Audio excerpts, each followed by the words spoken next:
Ready to jump into the legal weeds. This deep dive is all about galactic law, how different societies, human and alien, keep things from going completely sideways out the black. Well, you'd think with all this time and space, someone would have figured out the perfect system by now, right? You'd think. But nope. The UEE, the Sheenan, the Bennu, they've all got their own ideas about how to keep order.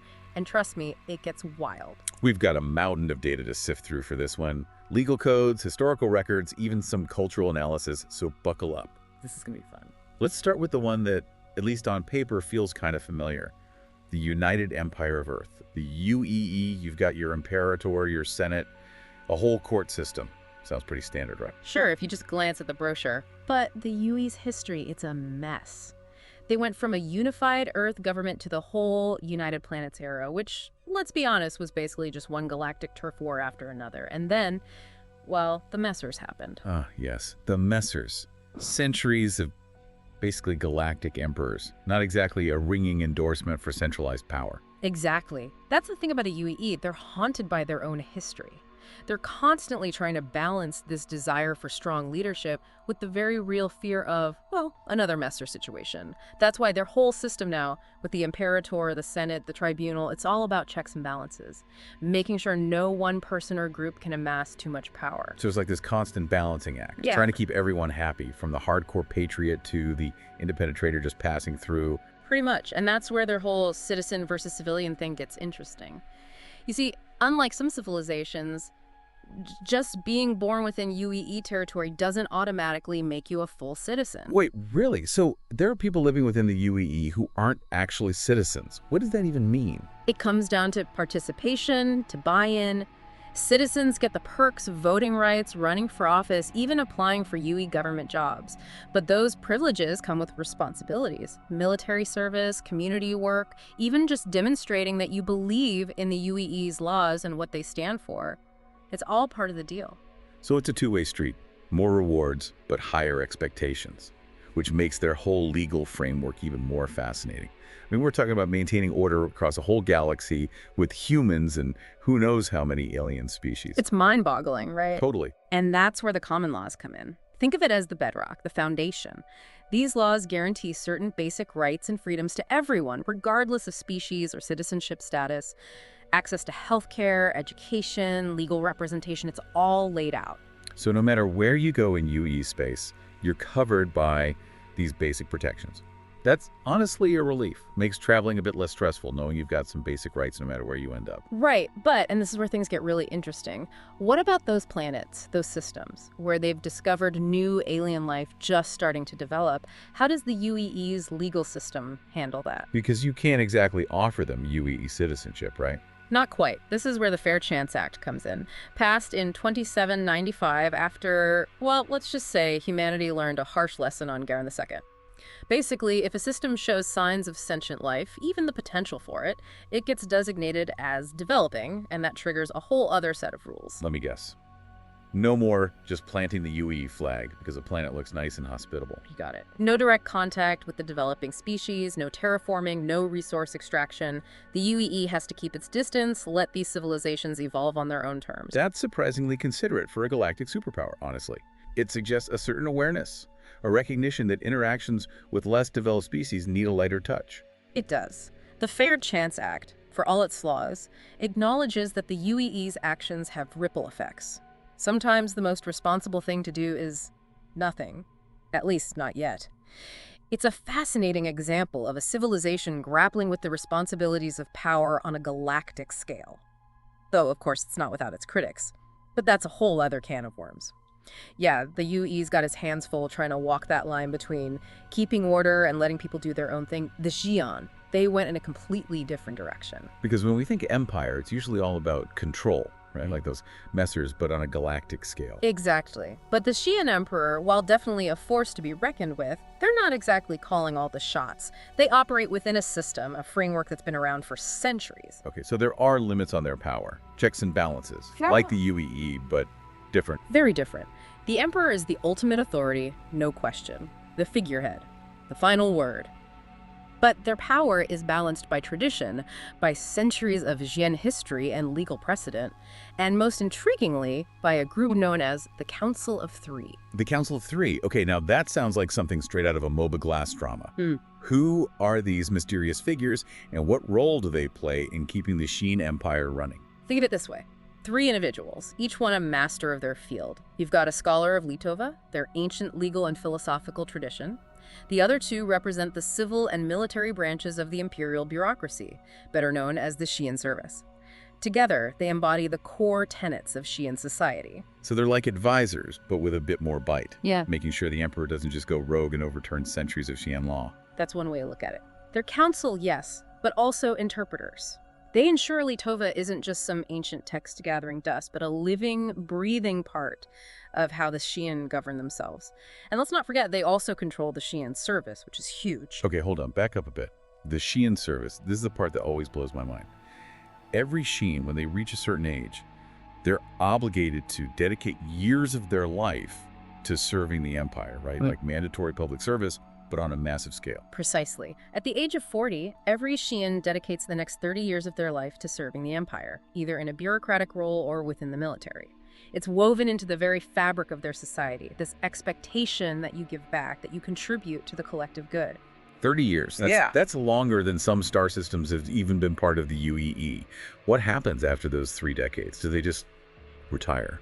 Many do return to their houses, bringing a lifetime of experience and skills back to their families and chosen pursuits.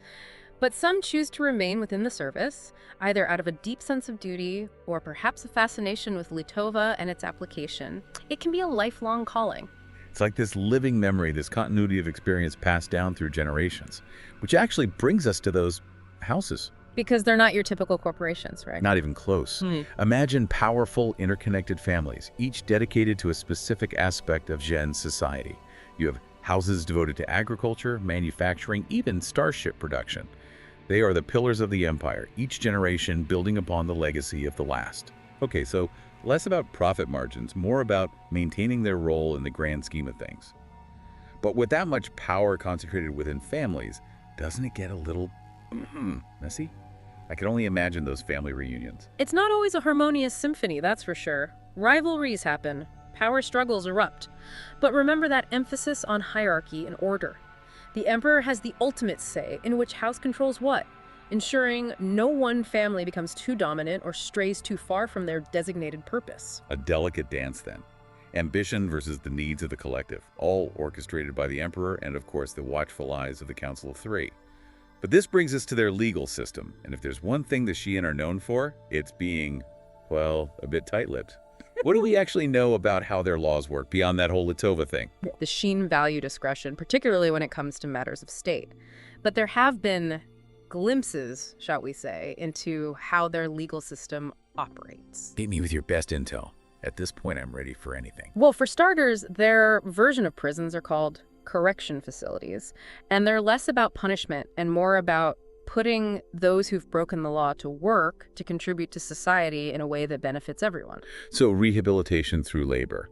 Not exactly a walk in the park, but a more practical, I guess you could say, approach.